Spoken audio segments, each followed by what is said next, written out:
Hello and welcome to the Game Theory Podcast. I'm your host, Sam Vicini. We are presented by The Athletic. Today on the show, Mark Schindler is in the building. We're going to talk about the New York Knicks and the Milwaukee Bucks to start this show. Both of those teams are on really, really fun win streaks right now. The Knicks particularly are in a really interesting space where their offense is absolutely incredible, and I love watching them play. Then we're going to move to the Milwaukee Bucks and talk about I believe they're on a 14-game win streak, right, Mark? It's up there, man. They've been winning everything, it feels like. And Giannis has been in and out. Obviously, it's been a really, really incredible run for them where it's going to be a lot of flowers for Jrue Holiday during that segment. Next, we're going to talk about Quin Snyder going to the Atlanta Hawks, how he can kind of find a way to enliven that scenario, how to potentially build with them long term. Finally, on the NBA side, we are going to talk about the Houston Rockets. It's Houston Rockets check-in time. I feel like we check in with this team once every 20 to 25 games, and I get very sad and mope around for 20 minutes because I want this team to be good. I really enjoy a lot of the players on them, and I really am incredibly disappointed with the way they are coached.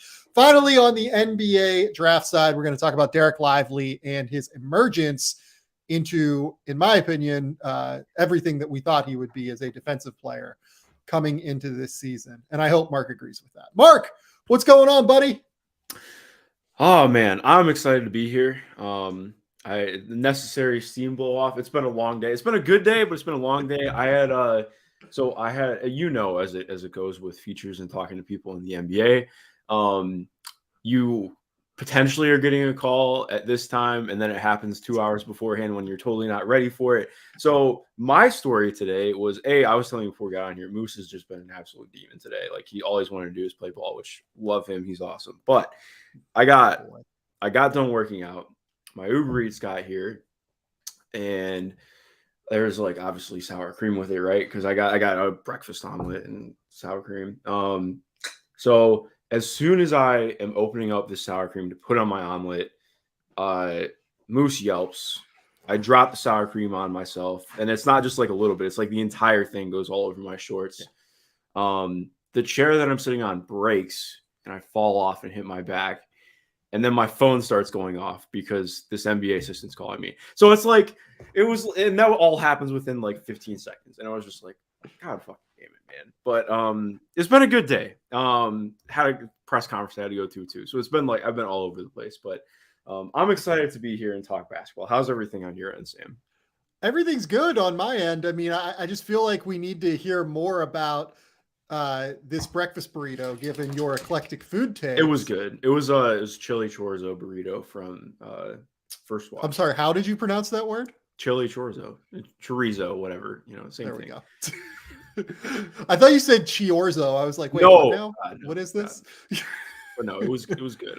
That's one of my regulars. I switch stuff up a lot, but I get that like every third or fourth order. I Uber Eats a lot lately, so I've been just like so busy and all over the place. I haven't had time to actually cook anything. So yeah. You know the vibe. No, it's hard. It's very, very hard. We have our Fritz 901 in the comments saying that Mark's bad food takes continue. Sour cream is bad. I disagree with this. This is just a bad take. Sour cream is a good additive. Like I don't love sour cream, but like I think it can be good on things. So bad take, Rob. You put a little lime in the sour cream, actually, and it's just like full scale delicious. Thins it out just that little bit, and it's just absolutely delicious. Okay. Yeah. Let's talk about the New York Knicks, an incredibly fun team that I thoroughly enjoy watching. And I feel like that is the first time you can say that in quite a while. And I've been on this New York Knicks bandwagon for probably 35, 40 games at this point. I feel like we did a podcast probably 2 months ago talking about this great New York Knicks team, the great vibes with the New York Knicks. Since Josh Hart has gotten there, since they acquired him for a first round pick, the vibes have only continued, haven't they, Mark? Like, this team is just super fun. Yeah, it's been awesome. I've really enjoyed it. I was talking about this with some people yesterday. This Knicks team is better than the team 2 years ago. Better depth. Obviously, like, and that's, well, even noting RJ really just hasn't found his way yet this year. Like, it's been better-ish of late, but But then again, like back in like the last 2 weeks, not so much. But it's point being, Brunson's brought an entirely new dynamic they didn't have 2 years ago. Julius Randle's been really good this year. It's hard not to enjoy what this team's doing, especially with how they play. Like they just kind of play balls to the wall, get every offensive rebound, and scrap on defense. Like it's my kind of team. I enjoy it. So the Knicks are in a space where over the last 11 games where they're 9-2, they're fourth in offense with a 120 offensive rating, seventh in defense with at 111, top 5 in defensive rebounding rate, top 8 in offensive rebounding rate, top 8 in turnover rate. Basically, they win the possession battle, it feels like, every game. They keep control of the ball, they rebound the hell out of the ball, and then that helps to make up for what can be at times a somewhat, I don't even know if I want to say questionable shot profile, but it's a lot of Julius Randle contested threes. It's a lot of, Jalen Brunson push shots. There's some Josh Hart push shots in there now.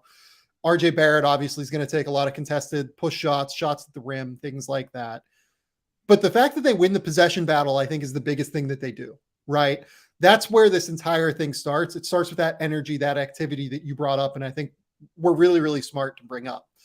Over the course of this 6-game win streak, though, the offensive rating has exploded.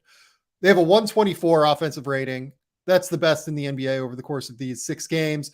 And it just feels like they just play so hard. And like Julius Randle's obviously on this incredible shooting run right now that his overall run over the past 40 games even has been incredible. But even right now, I mean, that Wizards game over the weekend, I went over to my buddy Evan's house, who is a huge Knicks fan, and we just watched that game and we were just like losing our minds watching Randle go for like 46. We were like, oh my God, how is this dude just knocking down contested shot after contested shot?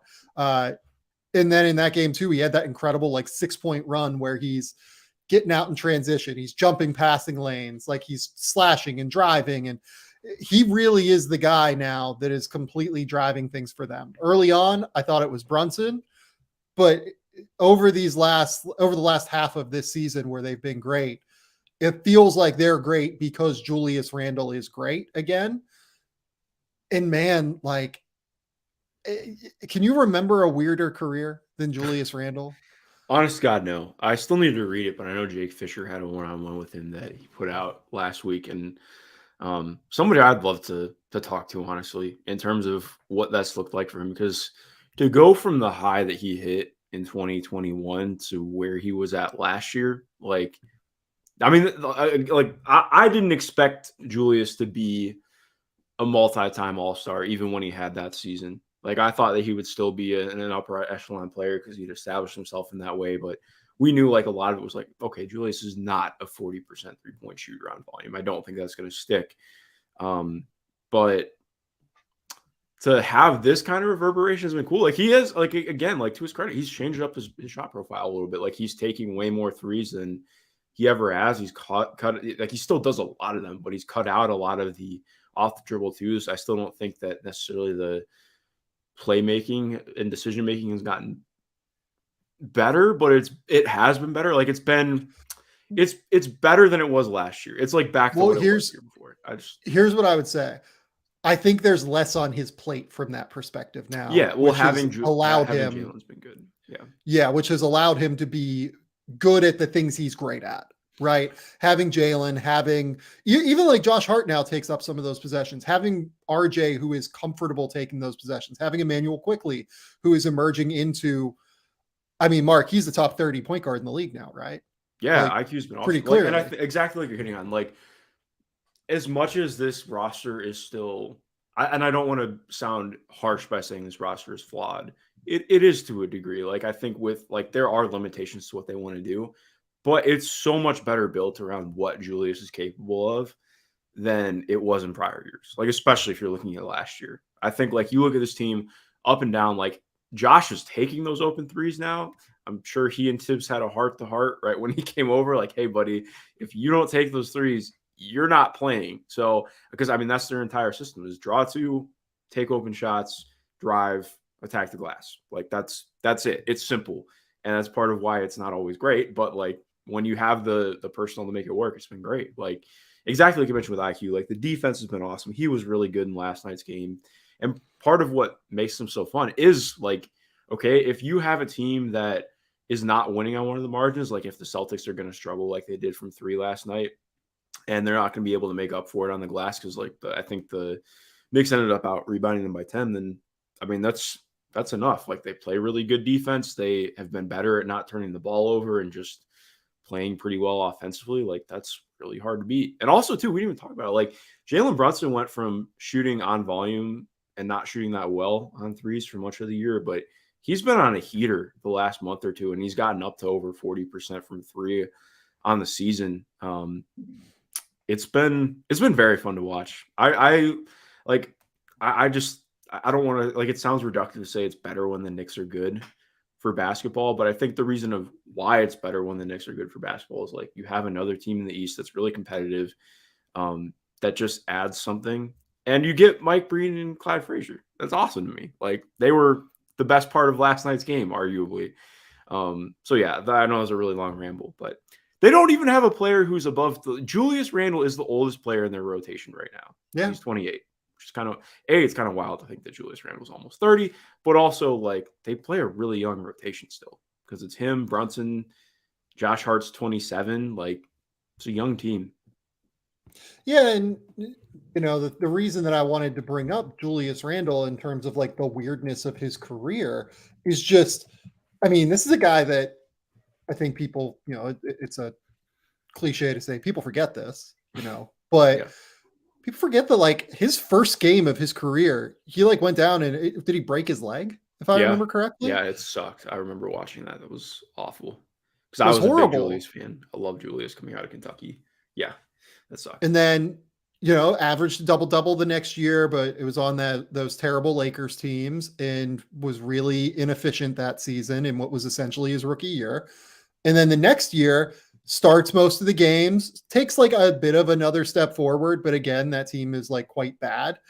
And then they start to improve just like a little bit, right? They get Lonzo in there. Brandon Ingram is there. You know, Kuzma is there. They win. What do they win? Like 35 games, something like that. Yeah. And then after that, he gets moved to New Orleans and averages 21 a game and gets kind of pigeonholed as this like good stats on a bad team guy. And then he goes and like has another pretty solid year in New Orleans, then goes to the Knicks and like plays incredibly for the Knicks and makes an all-star game in his second season in the COVID year. And everyone thinks it's just because of the like COVID year where shooting lines were a little bit easier and things like that. But now he's up to his 3-point volume to 8 per game and he's shooting 35% on them. He's averaging 25 points per game. I mean, he's going to end up being like a all NBA guy again this year, I think. Yeah, I almost uncorked that take earlier for you. Like, I think I would struggle to. I mean, it would be tough on the last forward position, but I think he'd be pretty close to making all NBA for me. Yeah, like it depends really on how good. Kawhi finishes the year. Probably, I think. Like if he plays every game the rest of the year, it's going to be hard to leave him out. But so we're going to Randall's. Sorry. Randall's right on the precipice, though. I love it. I'm here for it. He's averaging 25 and 11 this year. Like, and I know like it's not everything, but like he's been impressive. Speaking of averages, do you know what Jalen Brunson is averaging over his last 25 games? I do not. Jalen Brunson's averaging 28.2 points, 4 rebounds, and 5.6 assists, shooting 50% from the field, 44% from 3, 80% from the line. That's kind of awesome. That's like just straight all-star like shit. And that is, you know, I always really liked Jalen Brunson. I had him as a first-round grade his draft year. I thought that people were way overthinking it. He's like arguably the smartest, you know, highest processing speed guard that I've evaluated coming out of college. I think he's a basketball genius.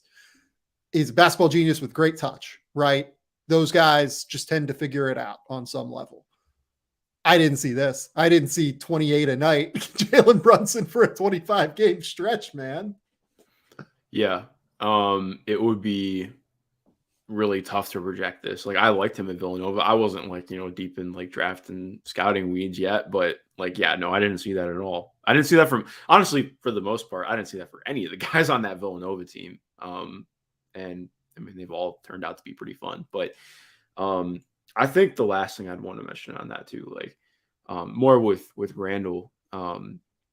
When I first like really got into the draft and scouting, I think everything that I based everything on was on feel and being intuitive and just like obviously like having a really good basketball IQ, and like that stuff matters. I'm not trying to denigrate that, but I think at times there is and maybe I'm over indexing on just draft community in general, but I do think that like being able to create shots, and even if you don't necessarily deem it high level, like Julius Randle's got really like 31% usage over the last month, and is like his scoring average is like I think +4 over league average on the year. Like he's at 61% true shooting. Like having guys who can create shots, even if it's not always like the prettiest thing in the world, matters. Like it's the stuff I think about with Jaylen Brown too. Like I went back and I did like kind of a deep dive on Jaylen last year during the playoffs and what he really looked like at Cal. And I'm like, watching him at Cal, I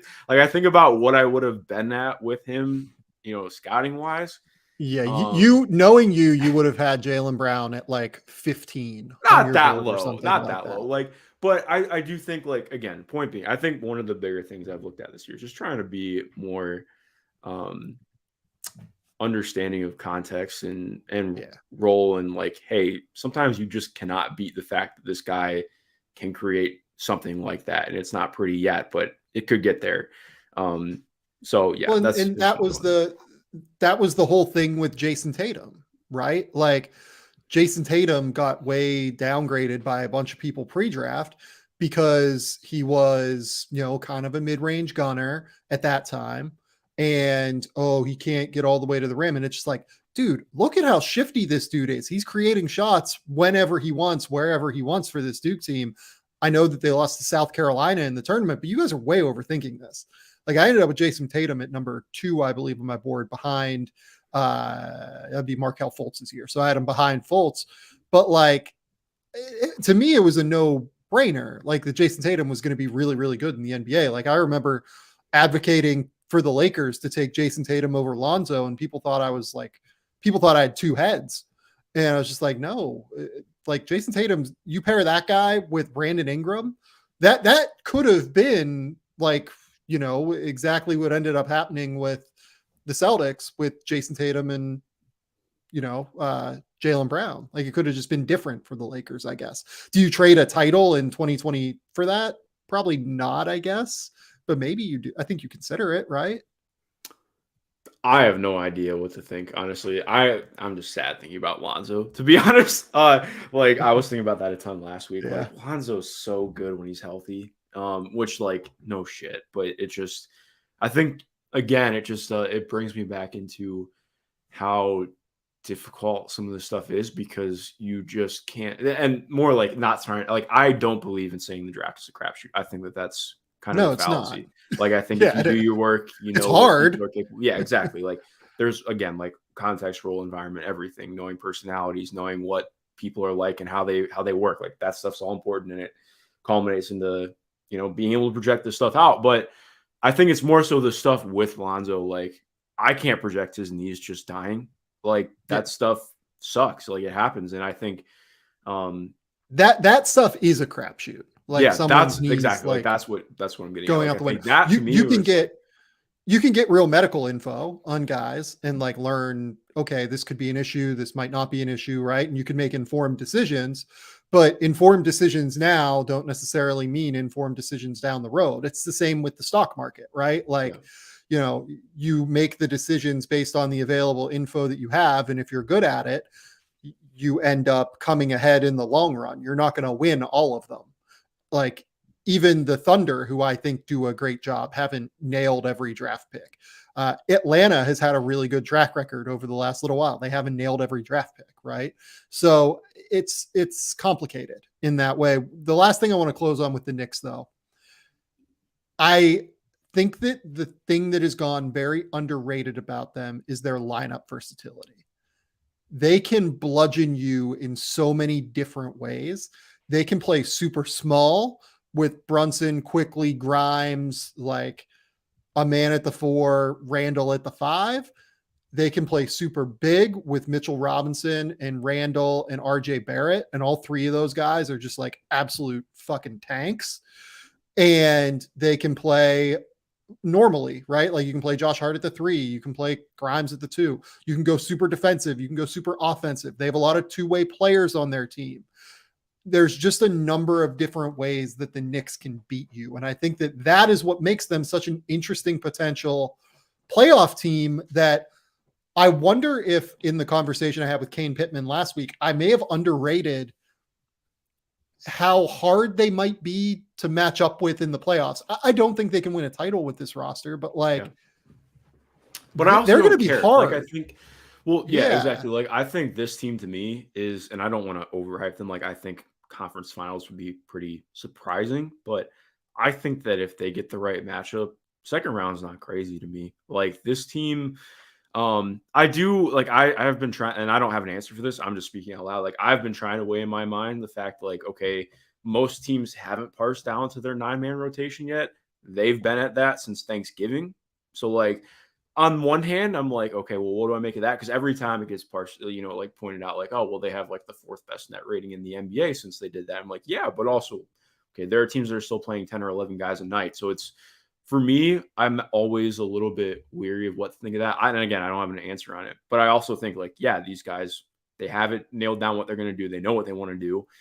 Come playoff time, I think we're going to see that again. And to be fair too, like they've given Cleveland real problems this year.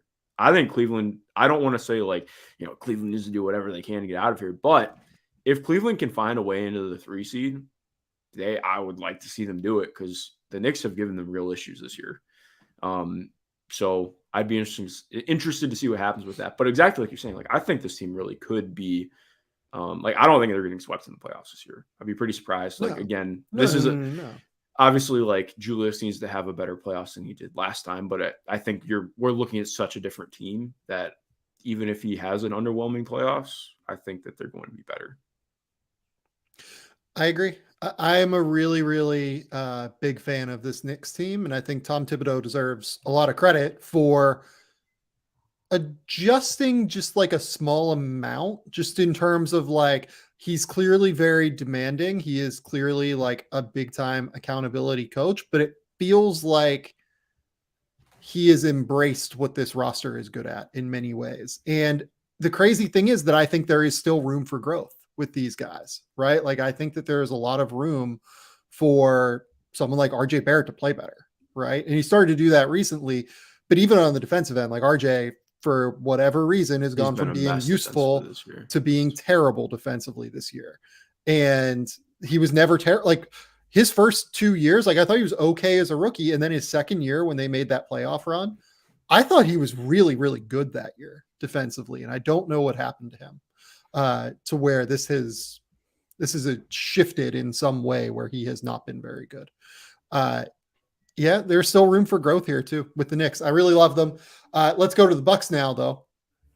The Bucks are winners of 14 straight NBA games. They are absolutely on a tear to where they have actually overtaken the Boston Celtics by percentage points for the number 1 seed in the Eastern Conference. And they've done this with Chris Middleton essentially being, you know, like what, 60% of what he can be, 70% of what he can be. He started to show like a little bit of positive steps toward what he can be before the All-Star break. And it seems like he's getting his legs back under him. Giannis has missed a few games here and there. It's really Drew Holiday just kind of carrying the load here. And I want this thing to be absolutely in every way a love fest for Drew Holiday as we talk about it, because he's been a stud. Yeah, and they've needed him to be too as well. Like you mentioned, they're on a 14-game winning streak, but that's while also noting like in February, they're still only 14th, practically 15th, almost tied with the 76ers in offense. Well, going 9-0 in February. Like their offense has still been kind of a slog. It hasn't been very good. their defense has just been out of this world. Like they're actually only second to the Chicago Bulls in February defensively, which is kind of hilarious. Just that Bulls team is so fun. We'll have to talk about them at some point. But Yeah. like you mentioned, I mean, this has been Drew's best season of his career, in my opinion. I mean, he's been obviously very good with the Pelicans, and just his whole time with the Bucks, he's been solid. But this has been like the shot making this year has been different for him. It feels like every pull up is going in.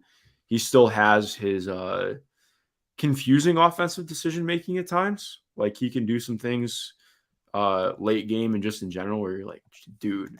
But I think that's mostly been outweighed by how good he's been in driving their half court offense. Because again, like I still think I haven't loved the whole discussion around just MVP in general this year. So I don't even want to think about that. But like, to be fair, like this has not been the Giannis season that we've seen offensively the last couple of years. He has up until recently, but yeah. But again, point being, that's just more just to point to like they've needed Drew all that much more for where he's at and what he's been doing for them. Like he's just been so dynamic out of pick and roll. He's been really good playing off the ball as well. And then defensively, he's been, I mean, for my money, the best guard defender in basketball. He's been awesome, like in everything that they need him to. So he's been a blast to watch. And I think, again, like part of what's really fun about the NBA and the way that things have gone, like it just feels like we see players keep getting better even though they're older. Like this is Damian Lillard's best season of his career. He's 33, I think, 32 or 33. Same thing with Drew. Like we're used to associating peak powers for a player in their mid to late 20s, and now we're kind of seeing that change up a little bit, which is kind of, I'd need to do more research before I say anything concrete about that, but that has been cool to watch. But yeah, long story short, Drew Holiday's awesome. It's been very fun to watch him. Totally agree. He has been the catalyst for them, I think, in terms of this little late portion of this run over the course of the last 4 games of it, I would say, where they beat Boston, Chicago, Miami, and then they beat Phoenix by 3 2 nights ago. Look, I do at least want to acknowledge Giannis. From game 3 of game until game 11 in this run of wins, played 34 minutes a night, averaged 38.6 points, 13 rebounds, 6 assists. Pretty good. Yeah, Giannis averaging 38.6 points per game over almost a 10-game stretch. Just unbelievable. But, that game against Phoenix, I thought was just absolutely some incredible Drew Holiday shit. It was like the epitome of what makes him an absolute stud. He took on every tough defensive moment in that game against guys like Devin Booker and Chris Paul. And then on the other end, dropped 33 points, had 5 assists, made his threes at a reasonable level, had to create more than what we've seen, because the other thing is that Chris Middleton, came off the bench in that game, played 25 minutes. This is his team right now. This is Drew Holiday's team. And like, I desperately wish that I felt like I could get him on an all-NBA team. I don't know if I can, just with how loaded the backcourt is this year. Yeah, all-NBA. There's too many freaking guards to put on that are just gonna be But exactly, it's how do you not? It's been somewhere around like the 15th to 20th best player in the league this year. He's been unbelievable. He's been absolutely unbelievable. Yeah. Talking about one last thing I do want to hit on, like highest 3-point rate of his career. It's about the exact same as last year, but I can say that it is the least, the least assisted threes in his career. Like it's the most self-created that he's made by 0.2%, worth noting, compared to last year. But like, again, like he's changed his shot diet. He continues to, like, he's shooting the best he ever has at the rim, taking less theirs, more floaters, more threes. It's been very fun to watch him develop into this player, especially considering like I never thought Drew Holiday was going to be a good 3-point shooter again after that 1 year that he had with the Pelicans, right before he came over to the year before he came over to the Bucks. So he shot 35% the second year. Like obviously, like noting a lot of his shots were still self-created, but I was always in the, okay, well, I guess he'll just be kind of an okay shooter on volume. And to get to where he's been at, just in Milwaukee in general, and what he's done this year has been really fun to see. Yeah, I mean, in his last 3 seasons overall in New Orleans, he shot 33.8% from three.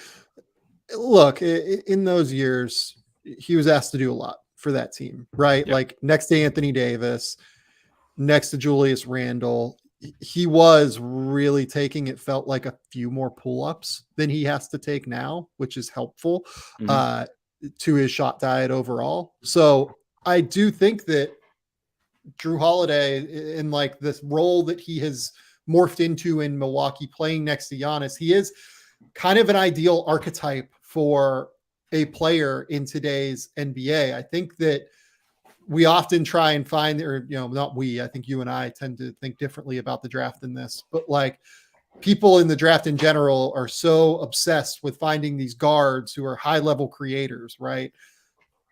Look, you can be that and you can be an incredible high level creator, but at the same token, if you don't reach that highest level as a creator, you probably need to slot into more of a Drew Holiday like role in order to be the best version of yourself you can be. So, this is something to speak of, why people around the NBA are a little bit higher than Bronny James than recruiting people. I think this is absolutely real. I don't know if they have him in the top 10 necessarily. I haven't heard that yet. All due respect to John Gavoni, like I've been higher on Bronny than most. And I think our conversations about Bronny in general have been very positive, but I haven't gotten top 10 yet, but I do think that there is a real sense that his game translates to playing at a high level in the NBA in the same way that Drew Holiday's is impactful, playing next to high level superstars and helping to accentuate their game in a really high level. Mm-hmm. Yeah, no, I think that's a really great point to bring up. And even too, I think it's a really good point in just like maybe somebody who could become a high level creator, if they're not there yet, like most guys aren't going to come in right away and just be like, oh, well, I can carry 30% usage. Like having a guy like Paolo, who even he has had real struggles this year at times. Like it is really hard to slot somebody in and just be like, okay, I can lead an offense now. Like looking at somebody like Shea had to come in and become like he started out in more of like that secondary 3-and-D is the wrong way to put it, but like just like being a secondary guard mold, playing alongside other players before he could really find that next gear. And again, like that's also noting like Shea has done like outlier shit in his development, but like I'm more just to agree with you. I think definitely. The Milwaukee Bucks, as I mentioned, are in first place in the Eastern Conference momentarily, at the very least, on a win percentage basis. Do you think they're the favorite to come out of the East right now? That's a good question. I think I want to say it's probably still Boston as a favorite to come out of the East, but they'd probably be my second right now. I trust them more than Philadelphia. I think yesterday, or it might not have been yesterday, it might have been the day before. I can't remember. My days were running together, but I think the last couple games we've seen a lot of the issues that I have with Philadelphia are popping up. Like in that game against the Celtics, it's not about James Harden. I think some people like to pin it as the James Harden problem. I'm like, no, this is more like this is what happens when the Miami Heat are comfortable. Oh, this was, I guess, was yesterday. Nothing about it. This is what happens when the Miami Heat are comfortable, like saying, okay, PJ Tucker's in the corner, so you're playing 4-on-5 now. Like that's a real problem. I think that, I mean, I've been there for a little bit. I think that they need to contemplate benching him. And like, obviously not like not playing him, but going somewhere else because offensively it's been untenable for them. And when Joel has a bad game, the margins are so slim for them. Like, and I think so. Again, some people will be like, "Well, then Joel should just play better." I'm like, okay, well, sometimes Jimmy Butler's just awesome defensively, and he's gonna pick off every premeditated pass because he can come flying off of PJ Tucker. Like, I think that it all goes hand in hand. But that's to say, like, I think as much as I have enjoyed Joel and would maybe argue him for MVP right now, like I would probably. They'd be neck and neck with Milwaukee, but Milwaukee probably slightly above for me. It's interesting. Like I think Milwaukee matches up better with Boston than the Sixers do. And while I'm a little bit encouraged by that last game, just in terms of like, okay, I just straight up think that Joel is going to go for 40, like in that series. Like, I think he will average something like 38 to 42 points in that series and will dominate across the board. I also just think that Milwaukee just has better matchup potential against Boston, Yep. at least on the defensive end, especially now. Like if Jay Crowder can take on some of that load, as long as with Milwaukee, it all comes down to Middleton for me. I don't think they can get efficient enough offense in the playoffs if Chris Middleton is not 100% healthy, right? That's really what it comes down to for me. If Middleton isn't there, it's going to be hard for them to create in the half court. And if they can't create in the half court, it's going to be hard. Yeah, definitely. And I actually kind of wonder if they're going to keep sticking with Chris Middleton on the bench moving forward, even into the playoffs. Like, I think, like, obviously he's still going to play high level minutes, but they found a formula that's working, obviously. So I wouldn't want to mess with it. Obviously, they need Chris to get to a different level. So I do wonder if they're going to have to tinker with that and maybe deal with some uncertainty over the last couple of weeks. But I think I want to say it was Andrew Schlecht and Alex Spears were having a really good conversation about this on Slam and Jam over the weekend, and it made me think a lot about it too in terms of like what teams have had championship makeup, and like obviously the Bucks, like their offense has been pretty dreadful this year, but I think you can also point to it and be like, hey, we know what their defense is, the things that they have been doing, we know are going to translate in terms of that half court ability to just create late. We know what Giannis can bring. I think Jay Crowder, what he brought in the Phoenix game was really fun. I want to continue to see what that dynamic's like. Me, I was not I was not as high as others on the Joe Ingles move earlier. I think having the Jay signing helps with that because I've liked some of the lineups they've been able to put out. Like Steve Jones had a comment on this the other day about just like how interesting it is defensively having like, okay, well, we have like Chris Middleton, Joe Ingles, Drew Holiday, Jay Crowder, and Giannis are out there, or maybe Brooke is out there instead of Giannis. And like, no, like Joe Ingles is not super fast, but I think you look at that like, okay, well, now it's harder for him to get pinpointed and attacked when you have that much size on the court and that many guys who can do things. And I think you've seen that really play out, which has been really fun to watch. Like I still have a lot of questions about their creation outside of Drew and Chris to a degree, but I also feel just better about their lineup versatility than I did in past years. Like we talked so much about PJ Tucker when he was on that team for the title team. And like, even in the playoffs, like I'm not trying to be harsh. Like he did positive things in the title run, but they still largely were playing 4-on-5 offensively most of that series. And that was like a lot of it's heavy lifting from everybody else. So to me, I look at this group, I just feel a lot better about what their answers can be to things in a playoff series, particularly against Boston. I think that's definitely the big matchup for them. Is like I think they make more sense against Boston. Yeah. Let's take a quick commercial break, and we will talk about Quin Snyder, and we will talk about the Houston Rockets.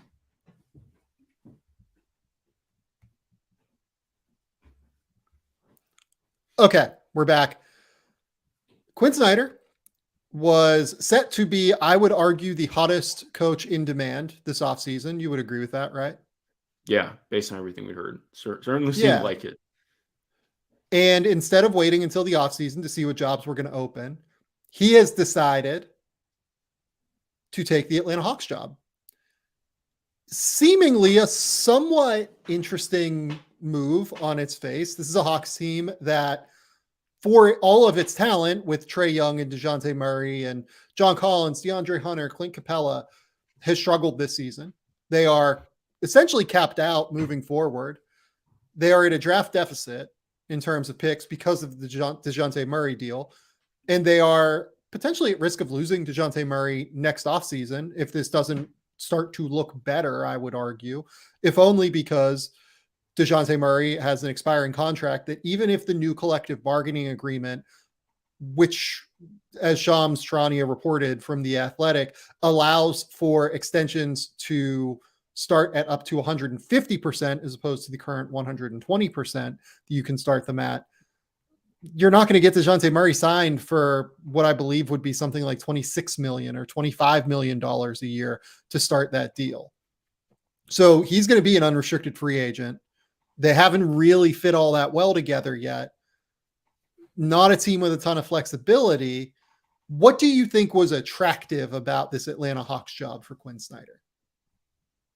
That's a great question. I'm not really like I don't want to say I'm not really sure. Like I think the idea of getting to work with somebody like Trey is probably enticing to a degree. Like you can look at this roster and like to me the talent's just never really been the issue. I think it's always been like making it fit, making it cohesive.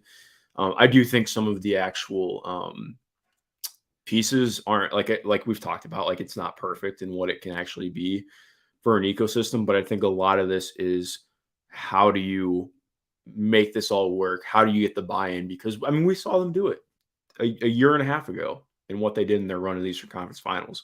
And you can say whatever you want about, how lucky some of that was, but also like just the brand of basketball they played was better. They were able to buy in and do something different.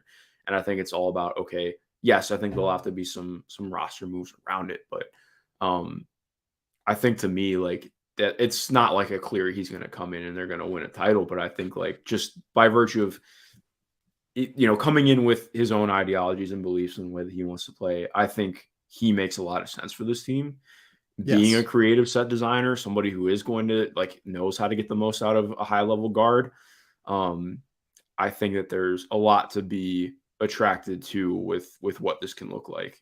And I do want to say too, I loved that he's coming in to close out the year, honestly. Like and from his standpoint and from an organizational standpoint, because of course you're still going to get graded on what this year is, but I'm also of the opinion like, screw it, man.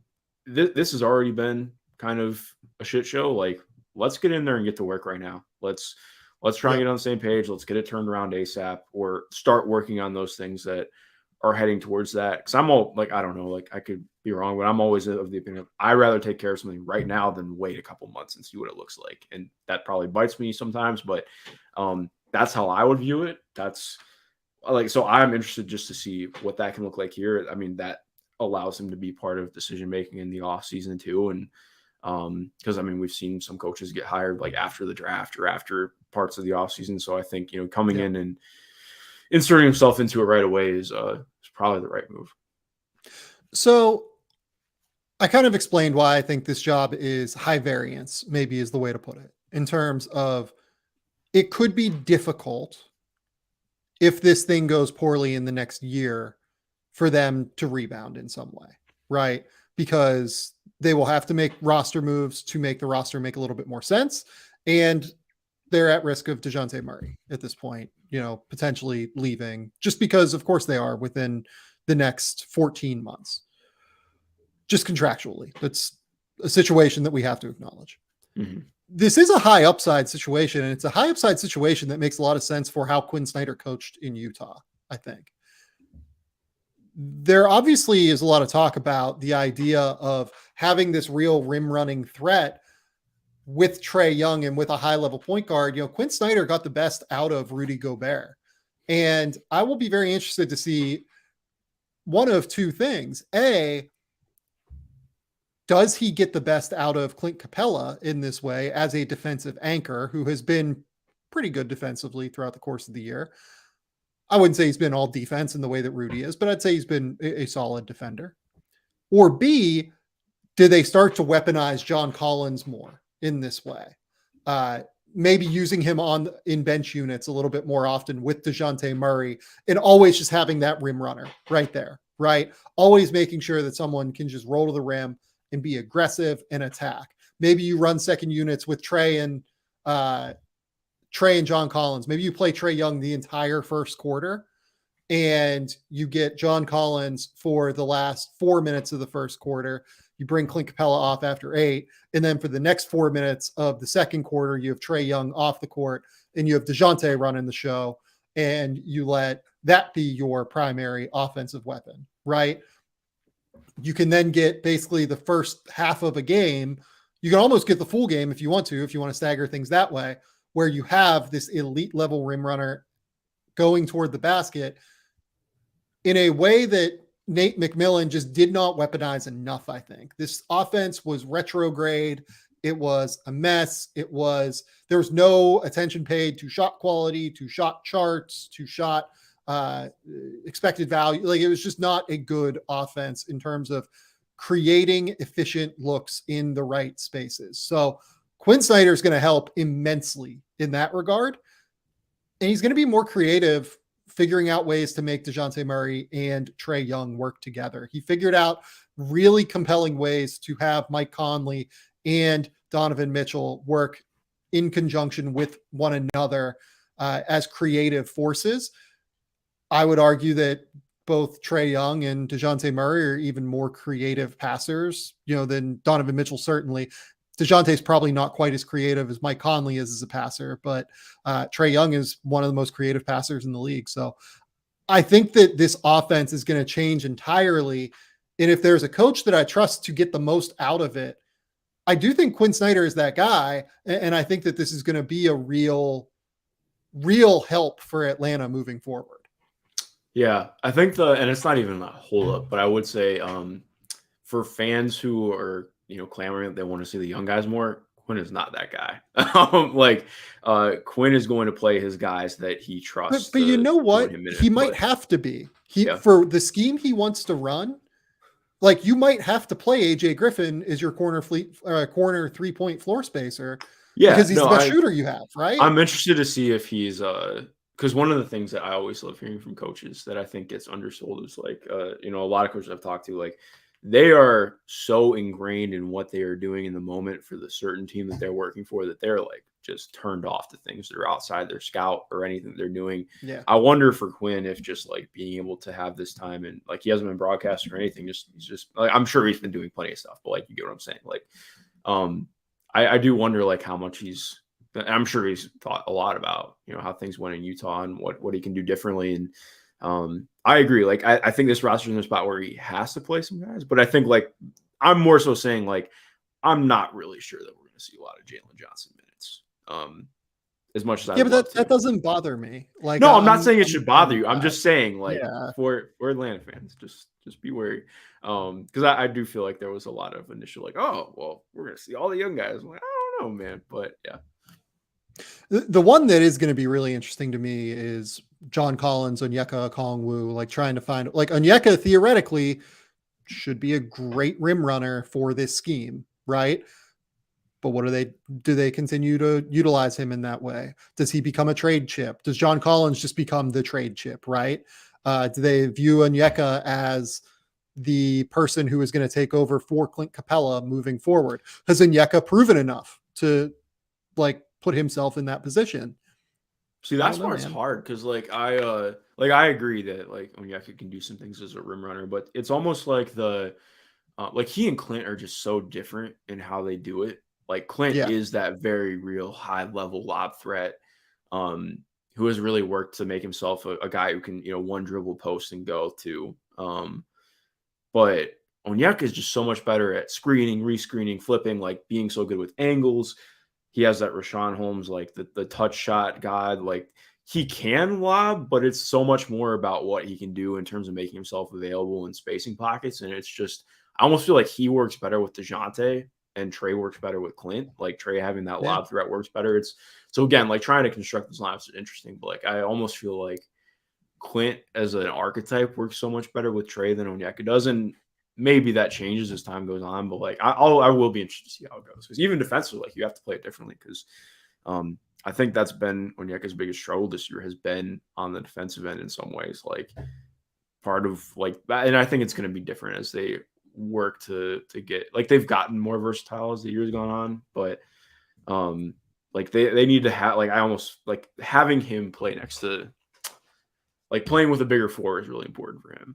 Like just in terms of where he's at size-wise. I think it's been better in terms of his overall force over the last month or two, but it's still like it's going to be a thing moving forward. Yeah. Okay. Overall, really smart move for Atlanta.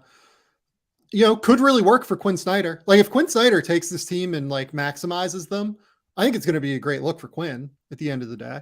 And I think that it's a roster that does make sense for him in a lot of ways.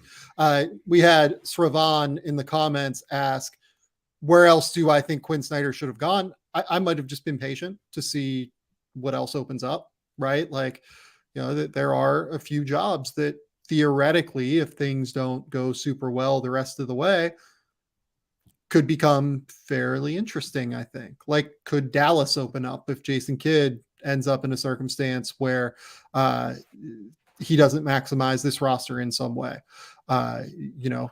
Frankly, like, could the Pelicans open up? Like, I think Willie Green's done a pretty good job, but like, I don't know. The vibes there seem strange in general, right? So, and this is me saying that, like, I don't know where he should have gone. And I'm not saying Willie Green is on the hot seat. I don't think Willie Green should be on the hot seat. My point is that random jobs open up at the end of the year every season that we don't expect to open up. And Quin, I think, being as high profile and as successful and as sought after as he is, I think would have very much had his pick, I guess is the way to put it. Yeah, I mean, clearly he was at the top for Atlanta. So I mean, yeah, I agree. Like, I'm exactly like you're saying though. I think the one job to really watch is, I mean, not even to watch. Like, I feel like this is pretty well understood, but I feel like the Pistons job is definitely, that's something next year. Not that it's all that attractive right now, but I do think like that's the one I would probably keep an eye on. But well, let's transition now, because we're about to get to another one. Oh yeah, this one should open up. This one is definitely reported on. Like, yeah. The Houston Rockets. Look, I've been pretty clear throughout the year that I think that this Houston Rockets situation is like coaching malpractice in a lot of ways. I don't think that Stephen Silas has done a very good job. My take is not that I think Stephen Silas is a bad coach necessarily. I just very clearly think he's not the right coach for this roster. It's watching that Damian Lillard 71-point game. I was blown away by Damian Lillard first and foremost. But I felt like I couldn't even like completely enjoy it because I was just sitting there watching breakdown after breakdown after breakdown in any way imaginable. It was, one time it would be like a communication breakdown on a switch. One time it would be, okay, Şengün drops too far and it's just a easy walk into a three-pointer, right? One time it would be, Jabari Smith just like completely screwing up in terms of his, weight distribution and like screwing up his footwork and not being able to keep Lillard in front. Every single breakdowns at the point of attack, breakdowns in, ball screen communication, every single thing happened. Breakdowns in help defense. You can go down the list. And I thought it was one of the worst defensive performances I've seen. And honestly, like at the end of it, I was just like, this is just infuriating. This isn't even like enjoyable for me to like be able to appreciate Damian Lillard dropping 71. And we should appreciate Damian Lillard dropping 71 because he scored, he made one from like the parking lot in the second quarter. He had 13 3-pointers. He dominated that game entirely. And I don't want to put this all on like the coaching staff in some way because they're limited in terms of what they can do. When Damian Lillard is on a run like that, like what are your options at the point of attack, right? Are you going to put in, the 21-year-old or are you going to put in another 21-year-old or a different 21-year-old? Or wait, you can go to the end of the bench and you can put in a separate 21-year-old, right? Like when Dame is in that zone, there's not a 21-year-old on the fucking planet that's going to be able to do anything against him. It's funny. Like I saw Rockets fans like be pretty upset about Daishen Nix. And I was like, honestly, I thought Daishen probably did a better job than all of the other guards against Lillard. It's just, there's not a good option in that scenario. So I just, watching this team eludes me. And then, you know what? Let's start there. Before I get into my whole thing on Alperen Şengün and the way he seems treated kind of differently by this coaching staff, I just want to allow you the floor. What are your thoughts on this Houston Rockets team? Yeah, I think it's tough because kind of like you said, it's a double-edged sword of like I think you and I were pretty blatant early on in the year that this isn't just coaching. Like this is what happens when you put together a room full of guys who were drafted in the first round or just in general, who were all just drafted in the last 3 or 4 years. Like it's really hard to have a cohesive team when everybody is still finding out what they are in the NBA.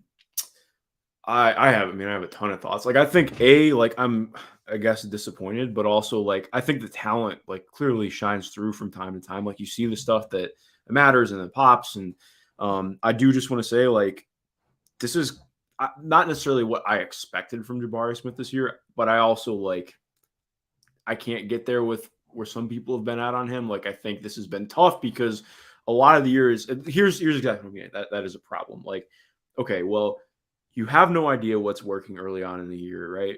So much of the offense is just trying to figure out how to get Jalen Green going, trying to make sure Kevin Porter Jr. is capable of running the offense. So you're using a lob threat. Like, okay, let's try and make that work. Okay, well, that doesn't really work for anybody else. All right, what if we really work in getting Alperen Şengün going, and then we tie that into getting things going alongside Jalen Green? Okay, that's cool, but then defensively, this is a mess. And then it's like, okay, well, if we're running this, then we just need Jabari Smith. We're not going to run anything for Jabari Smith. He's going to have to find his own offense. And like, I think he's made strides in that, but also like, I think it was very clear last year, that's not the kind of player he was. He wasn't ready to be that coming into the NBA as a guy who's going to find all of his own offense. And frankly, you don't really draft somebody at 3 to do that either. So that whole thing, like trying to make 7 different things work at the same time and trying to go do a bunch of different things, it's been rough for them in that regard. And I think it's tough too. I want to talk about Jabari after this, like after the best of it, because I do think Jabari's in a really interesting position. But sorry, continue. No, you're good. I mean, I don't even know where to go next with that. I think like okay, so let me pick it up for you then. This is where I'll give my spiel on Şengün and what the Rockets were doing in that game and what in the world Stephen Silas is like. Oh, well, also here, let me say. Yeah. I think it was fine to pull Şengün in what that game was. I saw a lot of Rockets fans mad that he got pulled, but to pull him for Boban was confusing to me. Like, play Usman Garuba. Yes. Like, Usman played 7 minutes in that game. And, like, I get, like, to be fair to, like, you have to play vets. Like, you can't, like, most vets are not just there to, like, sit on the bench. But also, like, that was not the game for Boban. What did Boban provide that was different? That was better? There was nothing. Like, nothing from that made me feel better or looked better. I think it's fine to pull Şengün in that because he was certainly not helpful. I also would say, like, I honestly feel that he has not gotten pinned enough for what his defense has been this year, to be honest. Like, yeah, I don't think Şengün's very good on defense. He's been pretty like, bad. I mean, I've heard some, like, just in general, like, oh, you know, he tries. Like, I don't know, man. Like, his defense is all over the place for me. I don't think it's that great. I mean, to be fair, it's the entire roster, but I think he's hung out to dry by the guards way too regularly. Like, Jalen Green dies on every screen. You know, Kevin Porter at least like kind of fights through them, but he wasn't great defensively, I didn't think. And Eric Gordon was, you know, let's just be real about it. Eric Gordon, you know, was in his Eric Bledsoe. He didn't want to be there. Yeah. Zone at that Very point. much. Reasonable. He'd been there through so much losing. He wanted to go to a winner. I'm not trashing Eric Gordon for that at all. He'd been there for way too long. They should have moved him the year before and brought in a different vet and tried to recycle things. It's kind of like what you said. So throughout the first half of this game, and this is where I'm going to like take a straight shot at Chauncey Billups a little bit too. Throughout the first half of this game, what the Rockets did was they played Alperen Şengün on Matisse Thybulle as opposed to playing him on the big. And what the Blazers did was they set screens with their bigs and had Matisse Thybulle spot up in the corner. And Şengün was not available enough as a help defender. There's a clip that went around where Jabari Smith yelled after he got beat off the dribble by Damian Lillard, asking for help from Alperen Şengün. In that clip, it is same side help, but I think it's very clear that if you watch the course of that game, if you watch Jabari Smith's reaction, it seems abundantly clear to me that even though it was same side help where the other side of the court was overloaded, the Rockets' plan coming into that game, it looked like, was to use Şengün as the help defender in order to be the guy at the rim, to create more of a crowd at the rim, to keep the Blazers away, and to potentially make Matisse Thybulle beat them from the 3-point line. It was also to keep Alperen Şengün away from the primary action a lot of the time, right? For the whole first half, like largely that ended up happening, right? The Blazers kept setting screens with bigs. They kept setting screens with people that weren't Alperen Şengün. And Dame went off because Dame went off for 40, right? But in the second half, it surprises me that it took Chauncey Billups this long to figure it out. But in the second half, they started setting screens with Thibault, right? And they started bringing Şengün up to the level. They started bringing Şengün into the primary action. And that third quarter was really bad from Şengün. It was genuinely like disastrously bad defensively. Again, you can blame the guards, you can blame whoever you want. He didn't do good enough on the defensive end in that circumstance. I thought he was pretty bad in that game defensively. Here's the other problem. He had been benched previously in the game before for the last 17 minutes of the game, 18 minutes of the game, whatever it was, for similar efforts defensively. That was the game where Klay Thompson got them for 10 3-pointers or 11 3-pointers or whatever. And then Damian Lillard caught them for 13.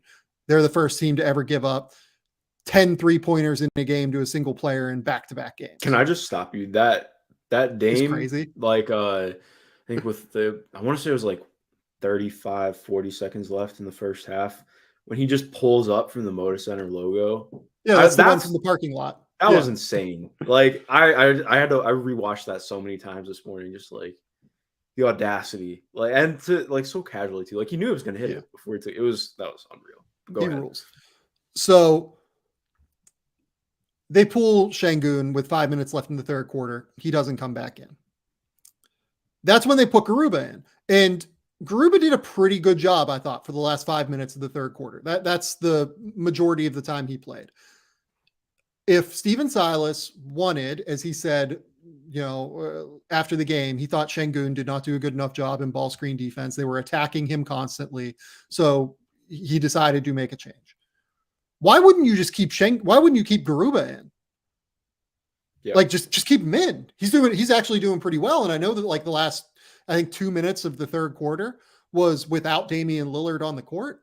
But like Garuba did fine in those minutes. He was actually a plus in that game. He ended up, and like, look, plus minus is fraught, but like he did everything that you could have asked him to do in that circumstance. Instead, you bring on Boban for the next 5 minutes. Why in the world would you not just bring on Şengün again? If you're going to put in Boban, bring in Şengün. There's no reason to not do that. Here's the other thing. Alperen Şengün had 17, 10, and 5 in those, the first 30 minutes of that game, 31 minutes, I guess, of that game. He was terrific on offense. And I guess that you can say that, okay, Stephen Silas went with what worked because the Rockets cut the lead from 20 to about 8 points by the time that I can't remember what it was. It was like with 10 minutes left in the third or fourth quarter or something like that. They got it down to like 8 or so, maybe 9 minutes left in the fourth quarter. And like, if you're Stephen Silas, you might be sitting there going, oh, well, this is working. Like we're cutting the lead. We're rolling, right? Here's the thing. The whole reason it went from 16 to 8 in the first place is because Damian Lillard was out. And then when Damian Lillard came back in, it was just curtains again. Let Şengün get the reps. Like, I'm not saying Şengün is good defensively. I think he's pretty bad defensively. Rockets fans yell at me all the time for it. I think he's pretty bad defensively. But you get better defensively, you get the reps. You need the reps to be able to work through your problems defensively. We're seeing it with James Wiseman. I still think Wiseman's been pretty bad defensively if you watch the Charlotte game last night, but we're seeing James Wiseman get more confidence, which is really good. He had like 23 points and 9 rebounds last night or something like that. It's good to see him get the reps. It's good to see him get the confidence, even though the team is not performing well on the defensive end. He needs to figure out his angles, much in the same way Alperen Şengün needs to figure out his angles on defense. Here's the other thing. Throughout the year, this has been a running theme that Silas seems to blame Alperen Şengün for a lot of the problems and doesn't seem to be willing to give accountability to guys like Jalen Green or, frankly, to someone like Jabari Smith, who got beat pretty bad in ball screens against the Blazers as well, and still played 38 minutes as compared to Şengün's 25 minutes. The only difference between the two of them in ball screens is that Jabari looks like he's working hard. And Jabari went 3 for 11 in that game, as opposed to going for 17, 10, and 5 like Şengün did. It's kind of dumbfounding to me. Like, I actually think there's real harm being done to the young guys on this team at this point. They're not learning anything. They're not learning what good defense looks like at this point, it feels like. They're not getting good reps. And you could say, I guess, that like if you want to keep Şengün off the court or you want to put him back on to get reps, but if the reps aren't good, what does it matter? I don't know. I think that getting the experience matters on some level, but none of these reps are good. None of them are helpful to these guys' development, which is why 20 games ago, I said that I thought it was time to remove Stephen Silas back when they were 10 and 30. They're now 13 and 47. And I still think it's time to remove Stephen Silas, even with just 20 games left, because I think you need to start making real, tangible improvements. You're at the point where no matter what coach you bring in, you're still going to end up in the top 3 for lottery odds. At least start to make real positive moves here moving forward in order to create good habits. This team has no positive habits right now, it feels like.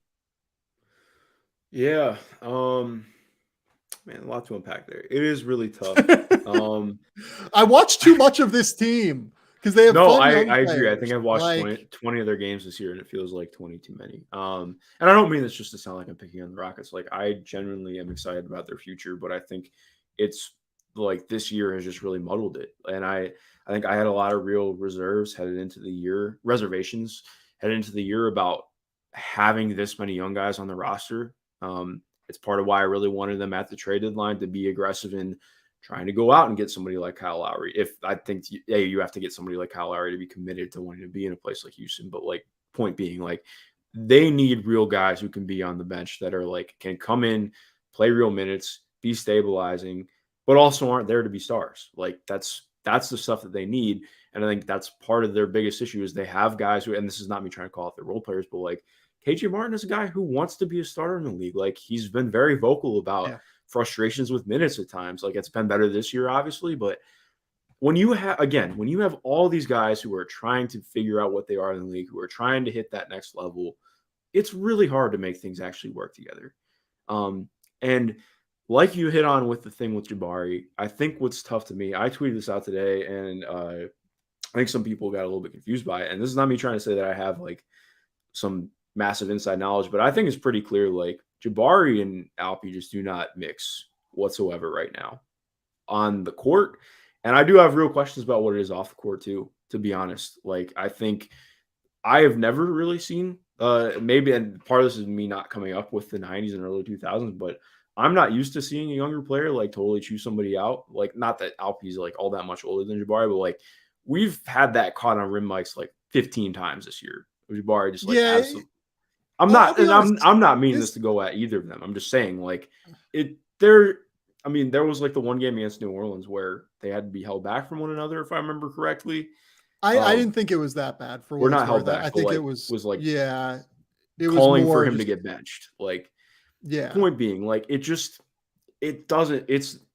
I'm not saying that it's like out on it at any stretch right now, but exactly like you're saying, like, I think there needs to be new voices there, saying new things, getting new things going, figuring it out. And I do want to say on a positive note too, like, it's so easy to look at how bad it is right now and be extremely dismal about what the future is, but also, like, I think this is the easiest spot to get out of.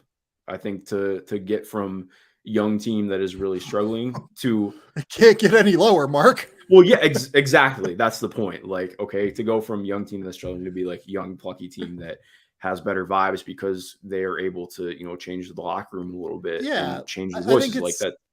Yeah, I think it's the coaching staff. Like, I think as soon as you move from this coaching staff, it'll change. Let's talk about Jabari, because I think that, like, this is the next thing I want to talk about. Basically, Jabari Smith, I didn't expect him to shoot 22% over like a 30-game sample from 3. this season. Like we can talk about, like, I didn't think Jabari was ready to come in and make like some incredible impact. He's still 19 years old. Like he's going to play this entire rookie season at 19 years old. He's incredibly young. And he's a guy that doesn't handle the ball that well, doesn't make great passing reads yet. Part of the calculus with Jabari Smith is that he is considerably younger than guys like Chet Holmgren and Paolo Banchero. Like 6 months younger than Paolo, I think a full year younger than Chet. So when you look at this, I think it's worth keeping in mind that he is just like younger in his basketball career than these guys on some level.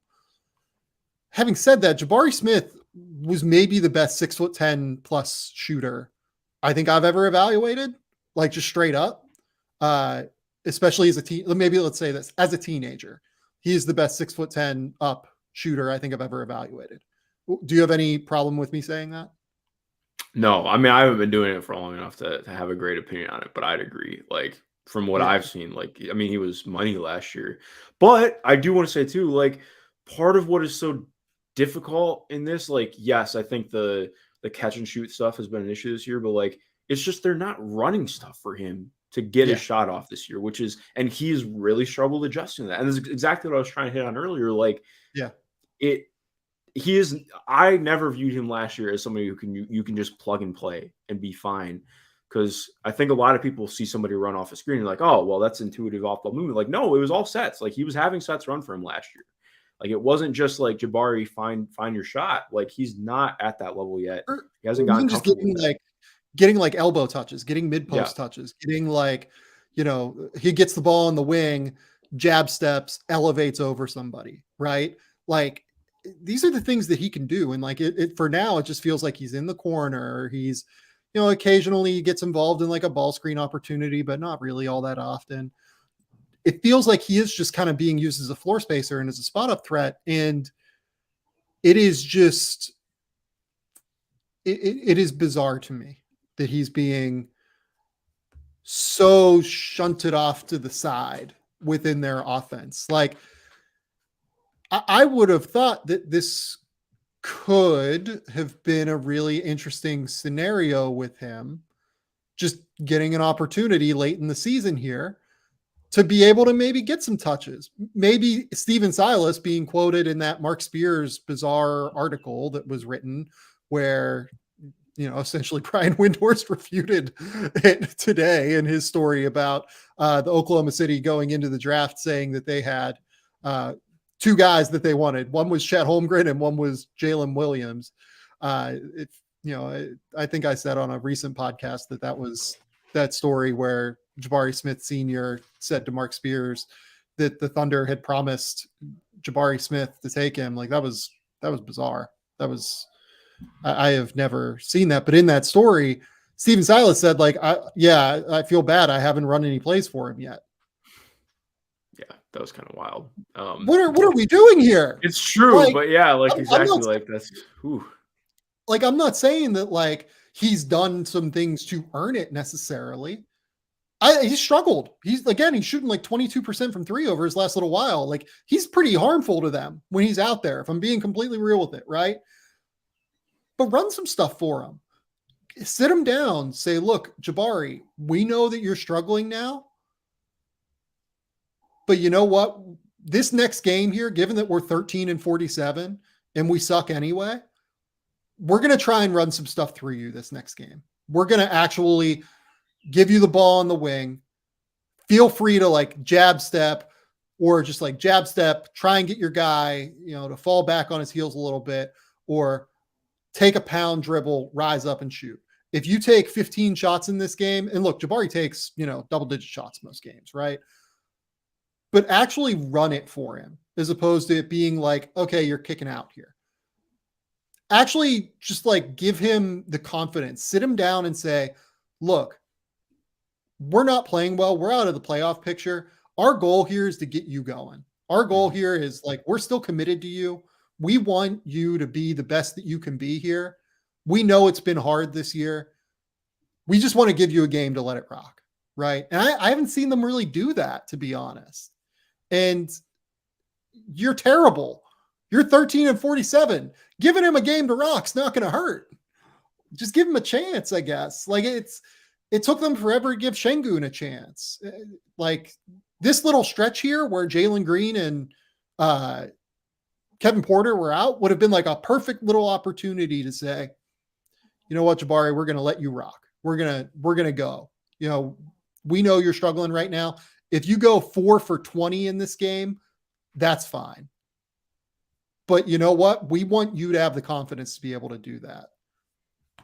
And they don't. And it eludes me. It completely eludes me the way that this team is run.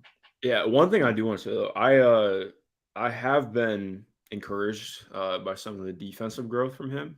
I wasn't like the highest on him as a potential rim protector in the league. I don't love how much they've jutted him into being a small ball 5. Like, I still don't think that that's really going to be his bread and butter in the NBA, but I have genuinely been like pretty encouraged by some of the growth we've seen from him playing, you know, more as a backline defender. Because it looked really rough early on in the year. I think it's been better lately. Again, still overall rough for the team context, but yeah, I agree. It's just like that's part of the issue of having so many guys that you're trying to develop, because you can't develop them all at the same time, at least not to their highest outcomes. And when your number 3 pick is being, you know, again, shut it off to the side, kind of like we just mentioned, like it's like, all right, well, what are we doing here? Yeah, it drives me nuts. It absolutely drives me nuts. And it just feels like a different standard for Şengün. It really does. Like if I was a Rockets fan, I would be furious about that. Like Şengün has shown more than both Jalen Green and Jabari Smith this year. And it just really feels like the standard is different for him. You know, Jalen Green has been a very lackadaisical and attentive defender this season and plays so much. And then they'll pull Şengün for, you know, often doing the same thing. And it's, you know, Şengün's been better than Jalen this year. So I just don't get it. I guess that's where I'm at here. I don't get what they're going for with this right now. Yeah, it's weird. It's just very weird. Okay. Do you have anything else to say on the like here? So let's close on this with Jabari Smith. Like, I think he's gonna be fine long term. I do. Like, he is a good shooter. Like, I refuse to believe that Jabari Smith has completely forgotten how to shoot. If he has completely forgotten how to shoot, that is something that will make me think about, oh, wait, is the draft a crapshoot? Like we talked about earlier, how we don't see it that way. Mm-hmm.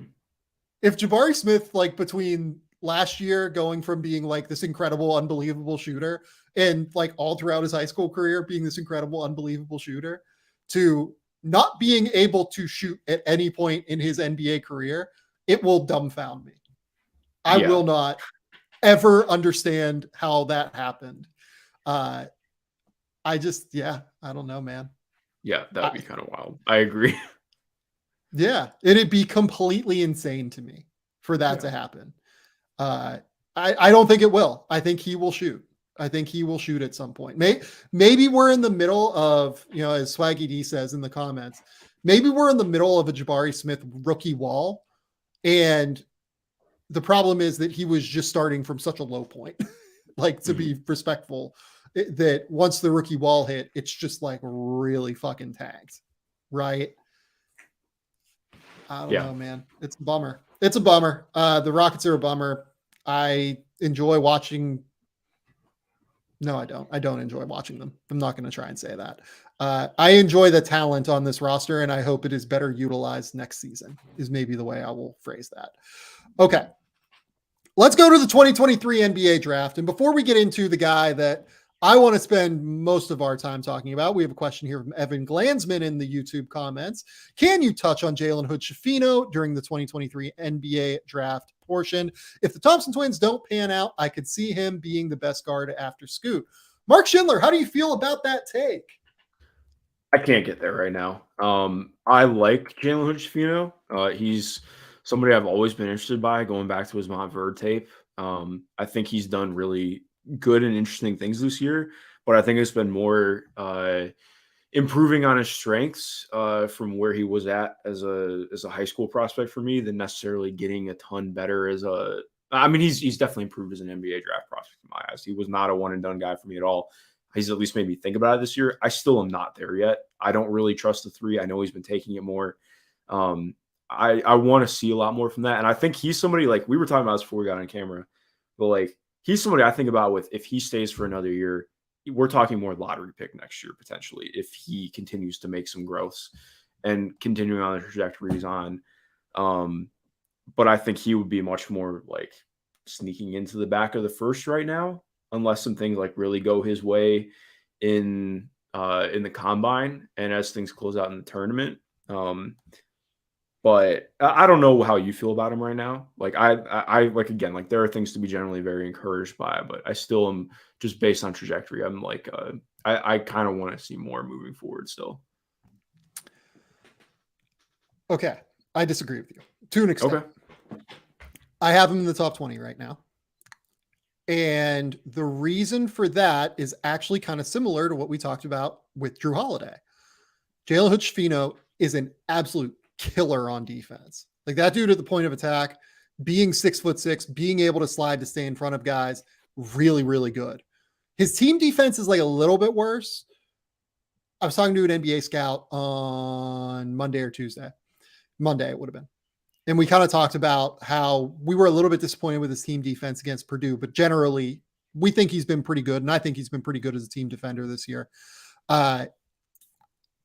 You add the positive defense with the fact that he's 6'6" and has real size and strength and quickness. He's going to be switchable 1 through 3, I think, pretty easily.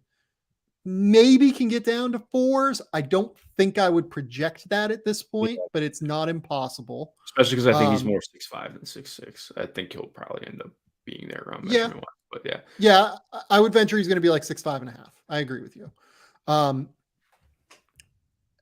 The thing is, though, that you have this real burgeoning skill as a pull-up weapon. Right now, it's from the mid-range.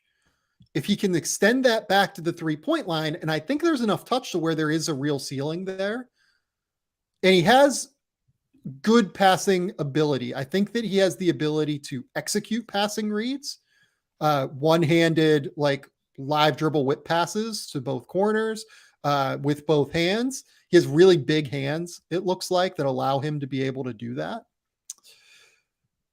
I do think that this is kind of the archetype that we're talking about in terms of someone that can be very successful playing off of high level, like superstars in the NBA, right?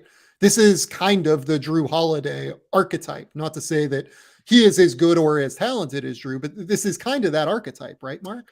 Yeah, I think, again, and this is not me trying to be too low, I'm probably just a little bit lower on the shooting right now. Like, again, I agree with you. The mid-range stuff is legit. It's very real.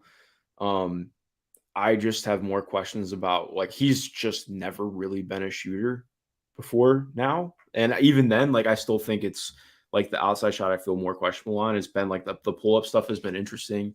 So let's dig into that really quickly. So the thing that I like about the pull-up stuff is particularly that he can realign himself in midair, and like he can plant with either foot essentially. He can plant left foot in front, right foot in front, can get his body realigned. He has a lot of different versatility in terms of the pull-up shot. The shot prep off the catch, I think, is just horrible right now. I don't really know that it's a touch issue. I think it's more of he has really, really bad shot prep and doesn't really get full weight transfer from his lower half enough. Where do you fall on like the actual problems with his shooting? Yeah, I think that's what I'd agree with. He's just much more comfortable off the catch right now. I mean, not off the catch, off the dribble right now. And I think that's part of, like, he really has not been a massive off-ball threat at Indiana, even with what his numbers imply right now. And he doesn't always get guarded like it either. And I think part of what, like, if he were a better athlete, like he's a really good strength athlete. But again, when you're talking about somebody 6'5", 6'6", like I do, like he has had some around the rim issues this year. It's been better than it was in high school, but I think he has no chance to be like a high pressure rim player. Exactly, which is why I think that's why I almost would probably lean towards I'd rather see him go back to school and work on having some of the shot stuff, because I don't think he's going to be a year one impact guy in the NBA. So I could be wrong on it. I want to do a deeper dive into him, but that's just based on my watching Indiana this year, that's where I would be at with him right now. Like I still would consider him probably like a top 30, top 40 prospect pretty comfortably without question right now. But it's just more, I think for him, he might get a lot more value out of going back next year. Okay, so let's dig into this a little bit further by comparing him to someone. Why is he a worse prospect than Jet Howard? Oh, I'm not saying he's a worse prospect. I think based on, well, I mean, I would probably consider him a worse prospect based on what this is a genuine question. Like, I'm not like, leading you into something. Well, I think Jet's so much better as a shooter. Obviously, like I think that Agree. goes without saying. He's bigger. I see his role a lot cleaner as a transition into the NBA, just being a secondary wing. Like obviously the defense, of course, questions about that, but I think I can see him contributing to an NBA offense like from day one. Like there's a role that I can see with that making sense. I just think with Jalen, like considering right now. Okay, so who is or what side of this is worse? Do you think Jalen's offense is worse or Jet's defense is worse? It's not even that Jalen's offense is worse. I just think it's so much harder for that to translate for me. Like he's a guy who has to. No, I don't disagree. Yeah. Which I just think that that's harder to see because I don't know. I think it's more likely that Jalen Hood-Schifino learns how to like get his shot prep in order over the course of the summer and spring than it is that Jet Howard becomes a good defender in the next 3 years or 2 years even. Yeah.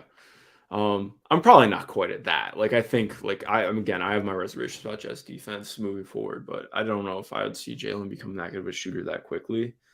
I think both are unlikely, don't get me wrong, but I think that I would trust Jalen more at this point in terms of like learning to shoot as opposed to Jet learning to defend. I just worry, who do you think plays bigger is a real question. I think Jalen plays bigger than he does. I know that Jet is 6'8", and I think Jet shoots bigger than Jalen does. Like Jet uses his size to elevate more as a shooter and get shots up over the top of defenders. But defensively, I think Jalen plays way bigger. Like Jalen's like way more aggressive in covering switches, and Jalen is a way better on-ball defender. He uses his length a little bit more effectively. Like they play, their size works itself out in different ways on the court, I think. Yeah, no, I agree. But I think to me, like Jet Howard, if he's playing the four, quote unquote, like I think I can look at that and be like, okay, well, that's a lot for a defense to solve. Like, obviously, again, like I'm not taking away that the defense is a concern, but like I think for me, it's just easy to look at Jalen and be like, I can see how this can be a problem on offense. And again, like exactly what you're saying, I think it's a two-way street. But with how comfortable I am with where Jet is as a shooter and a guy who can like make secondary plays, I just think I trust that a little bit more right now. So I have them very close. I have Jet one slot ahead of Jalen. Mm-hmm. So I would slightly lean Jet right now. I'm not sure I'm going to come down on that, but that's a thing I've been considering recently because I think that Jet is a much better shooter than Jalen. Like I know that the percentages probably say that Jalen's is higher. Jet's a much better shooter than Jalen Hood-Schifino is. But I think Jalen is better at literally everything else on a basketball court. He's a better defender. He's a better passer. He's a better ball handler, like has more athleticism. Like I think that he's just better at everything else. How important is shooting? Shooting's incredibly important for a secondary player, but is Jalen's shot so broken that it overwhelms all of that? And I just don't think it is. Yeah, I don't know. It's something I definitely need to think about more. Because like exactly what you're saying. Like I still think that, like I'm comfortable with him going in the first round this year. He's one of the guys that makes me think like, okay, if he came back next year and that shot is better, like because I like it's not even about money. It's more like having more reason for a team to be bought into you. You know, like I think that because again, like all right, well, let's just put it like this. And I'm not trying to be unfair, but it's like think of it like if Jalen's shot is just totally gone next year. Like if he's shooting 30%, 31% from three, like how comfortable are teams going to be to allow him to carry usage and do stuff? Like I don't know. I just think it's going to be like if Herb Jones has this year instead of his rookie year, obviously you feel different about it. Like, and I'm not so much more broken from shooting. No, yeah, I from know, but shooting I'm just saying, perspective. like, okay, if you have the bad year before the good year, like that's tough. I don't know. It's a good question. It's a really good question because I mean he's done so much that makes you want to be bought in on what this is. I just wonder, like, okay, if Jalen Hood-Schifino is shooting 38% on pull-up twos instead of what he is right now, like it's a different equation. And And I all don't of think this, oh, go well, ahead. all of this is why he's been so inconsistent this year too, Yeah. right? Like it's so reliant on if that mid-range jumper is falling. If the mid-range jumper is not falling, he's pretty ineffectual as a scorer, Yeah. right? So what you're saying 100% lines up. But yeah, I mean, I think he's going to declare and go in the first if you made me bet. Yeah. I'm not, that comes from no inside knowledge of what he's doing. I'm just saying, like, the way this is going, it feels like he's going to declare and go in the first. Yeah. No, I agree. And I will almost certainly end up with him as a top 20 guy. I would be surprised if I didn't. Okay. Let's talk about Dereck Lively now. Cool. What have you thought about Dereck Lively? He's better. And that that's reflected in Duke actually playing him more. Like, I mean, he was playing like 10, 12 minutes a game early on in the year. And I think the biggest thing for me, he's so massive in watching him play. It feels like not the exact same, but like very similar to watching Mark Williams play, and just like the holy shit, you have to account so much for this dude on the defensive end. Yeah. All year, like they've played zone so much this year because of what their issues have been in playing any kind of pick and roll coverage from any position on the court. And like I think since the beginning of the year, you've been able to feel that from Dereck. And like, I mean, he was leading the league in he was leading the ACC in block shots while playing like 16 minutes per game still. Like that, he's been incredibly impactful around the rim, especially when he doesn't have to be playing in a pick and roll coverage. If he can just drop back and like hang around the restricted area, he's set.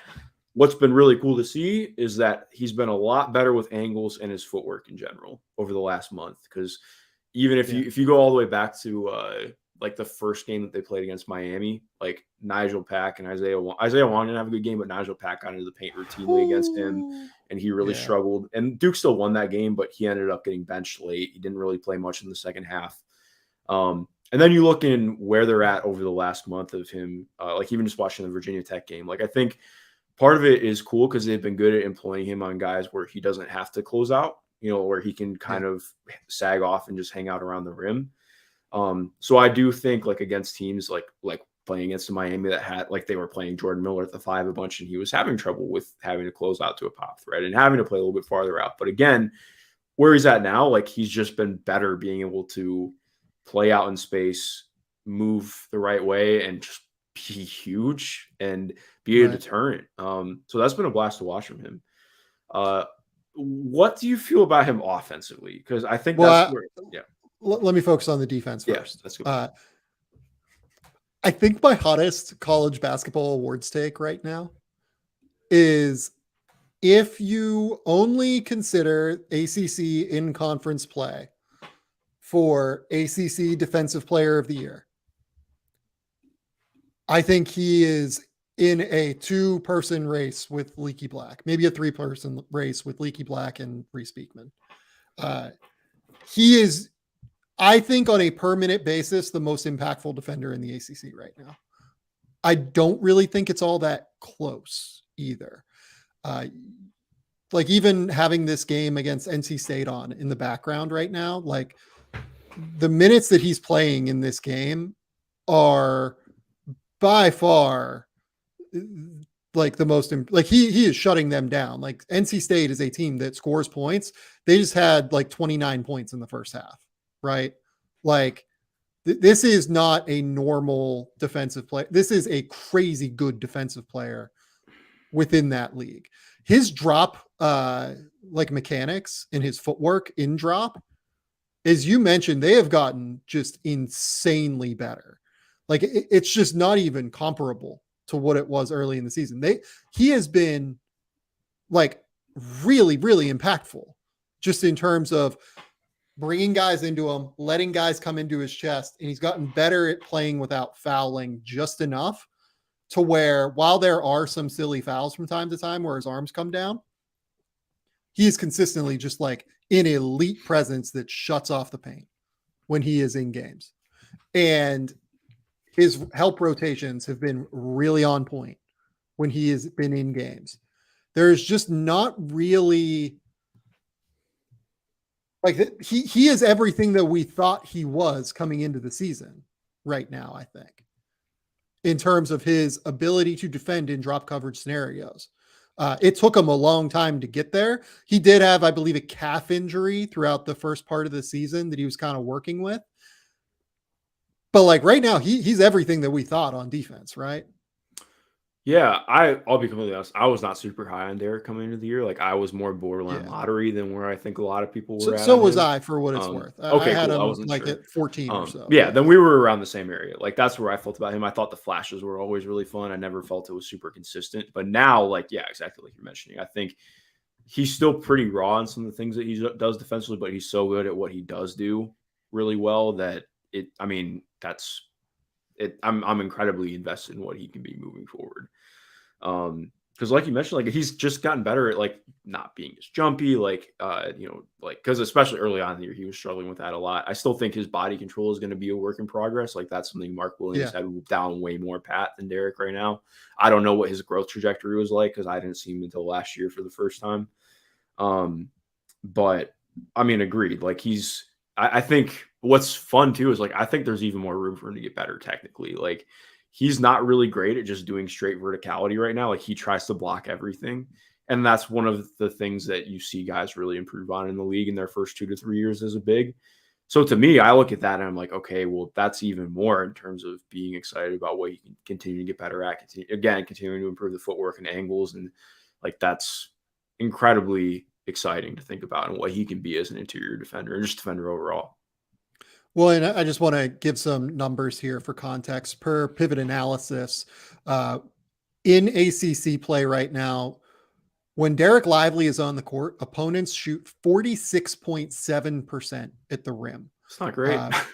Yeah. When he is off the court, opponents shoot 53.3% at the rim. Like the difference is enormous for Duke. Like he is an absolute monster on defense right now. I am a big fan of what I've seen from him defensively. You asked what the offensive role is. I think it's become a little bit more clear with Tyrese Proctor playing better that he can be just like a little bit more of a straight rim runner. Like he can set ball screens and go. I don't think he's a very good screener right now, unfortunately. Yeah, which makes it a little bit more difficult. Everything. Yeah, everything is a slip. Everything is just like I'm gonna stop screening early, even before like we get to the mesh point. Like forget even slipping. Like it's maybe even Tyrese like rejecting a screen, but like Lively's gonna go early almost every time. It feels like, and it takes advantage of his speed where he can cover ground a little bit more quickly, but also he's gonna have to improve as a screener if this is gonna be the role. Yeah, for sure. I think I actually feel that he has some pretty good tape on just not that I think he's like an elite processor or anything, but I think he's pretty good at just making, one pass away reads on the roll. If he catches the ball, okay, kick to the corner because it's open. Like I think he's been fine at that. Even if like, okay, if they're not Xing out, then I kick it to the slot. Like I think there's stuff there that I've been intrigued by. My bigger question, like I think he's not super coordinated with the ball right now around the rim, which has been a problem for him. Like he gets blocked, and granted, he gets fouled quite a bit, but I think it is kind of an issue of like how much he can struggle to just put the ball up around the rim at times. Like he's only, it's unfair to just be like, oh, he's only taking 3.5 field goal attempts a game. Part of it is like the guards he's working with have not been great. Like I don't think that like you mentioned, Proctor's been better, but Jeremy Roach has been a little bit underwhelming as a passer this year. Like I was hoping for a little bit more growth there. I think he's still been a good player for what it's worth, but like in terms of that, I haven't been super impressed, but he also drops a lot of balls. Like he's kind of struggled with catching passes at times. Honestly, like I feel like his best pass partner this year has been him and Flip. Like I think Filipowski and he have been at their best playing 2-man game together. But that also, again, is speaking to where Dereck is at as a player right now. Like he very much is like he has to rim run or be hanging out in the dunker spot. And that's not saying that there's not use in that, because I think I've really learned my lesson from Walker Kessler. Brandon Walker, like. Walker catches everything though. Well, yeah, is a big no, part. exactly. But I just mean like in Like, terms of being low on this archetype, like that there's like, yeah. and not that I was even that low on him. Like there could have been a lot lower, but like point being, like I don't want to just be like, well, what's his role? Like I think this is a guy that I think like I would love to see him on the Miami Heat. That was my immediate thought because that's a team that's going to play a lot of zone. That's not just going to force feed him. Hey, play drop 11 million times a game. Why do you keep saying that Duke plays zone? I feel like I have not seen them play. I feel like I've seen Duke play zone quite a bit this year. It's like just Synergy's numbers in terms of zone are like a little bit wonky, but like it has them playing zone like 5% of the time this year. It may have just been one of the games that I caught because in that Miami game, like they struggled a ton against Miami. So I saw. They kind of went for it there, but like I do think that their man can sometimes like they play Lively in the middle of the court like so much, like it is such a heavy drop that I think that a lot of the times like it can look a bit like he is zoning a decent amount, and like most bigs in the ACC can't shoot, like let's be clear about that too, so it helps that he can just kind of camp out in the paint. He is just camping out in the paint, and I think that your idea about a zone is not wrong. You know what I mean? Like I think that makes sense in terms of a fit for him. Yeah. The thing that worries me most on Dereck Lively right now, do you know what he's shooting on layups this year, according to Synergy? I'm sure it's pretty terrible because he dunks everything and everything else is a layup. So it would be shooting a lot worse than 70% on twos like he is right now. Dereck Lively has taken 20 layups this year. I would like you to guess what the number is in terms of layups. Has he hit 8 of them? That is actually that's exactly right. He's hit 8 of them. God damn it, Mark. I knew it was 40%. That is 40% in terms of field goal percentage. Do you know what that ranks nationally? Probably pretty bad. So there are 2,911 players. Looks like this is just Division One, right? Let's see here. Maybe, this is just Division One. So 2,911 players that have taken at least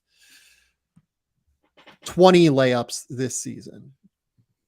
Dereck Lively is something like 2,780th in layups right now. Exactly. And I think that kind of speaks to by the way, he's 7'1". Yeah.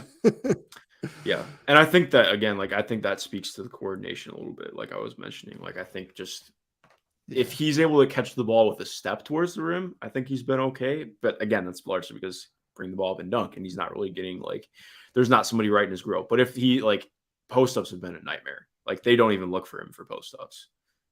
They shouldn't. Yeah. Well, yeah, no, exactly. They shouldn't. But I think they learned early on. They're like, hey, this is not going to work. But that, I mean, obviously that's something that really needs to become not a problem, because otherwise we're going to see, a lot of the NBA is going to get creative in finding ways to make him not an offensive threat. But yeah, again, like with where he's at right now, it's been encouraging to see the growth for sure. Where would you take Dereck Lively in this draft? Like back into the first. Yeah, that's where I have him. I have him like 23, 24, something like that. Like I would take Julian Phillips. Like if I'm going defense first archetype, I would take Julian Phillips over. And I love Julian Phillips too. He's a guy, like, we got to talk about him at some point, because the defense has been sick this year. I get some my hot take on Julian Phillips. I kind of tweeted it earlier. I think he should have been a finalist. I think he should have been a finalist for National Defensive Player of the Year. Really? I kind of see it. He's honestly been their best defender on like the best defense in the country. That's why he's been their best defender, and they are the best defense in the country. And like, all my Zakai Ziegler is a finalist for that award. Come on now. And yeah, well, hey, no hate to our New York King, but I love Phillips, because I think a lot of his shot questions that I have are more just strengthening his legs. My take is not even strengthening, it's different shot prep. He has like a bit of a square shot prep right now, where sometimes like his left leg goes like flying forward a little bit. I would just turn him. Like I would align his elbow more with the rim and like turn his feet a little bit. And I think that if you look at his high school tape, whatever he did in between his high school, like his last year of AAU and his first year here at Tennessee, he adjusted his shot prep to square off a little bit more. And I think it could be a thing similarly in terms of what you're talking about, where he did it to engage his legs a little bit more. But I think that if you just like kind of turn him a little bit, it fixes his alignment and it fixes like some of the stuff that you see with him, where like his knees will go this way, his ass will go like this way. And it's just like, wait, what did you do here? Because like he could shoot in high school. Yeah. Well, part of what's been fun about him too this year too, like I think my biggest qualms I had with him at Link were that he just kind of floated at times.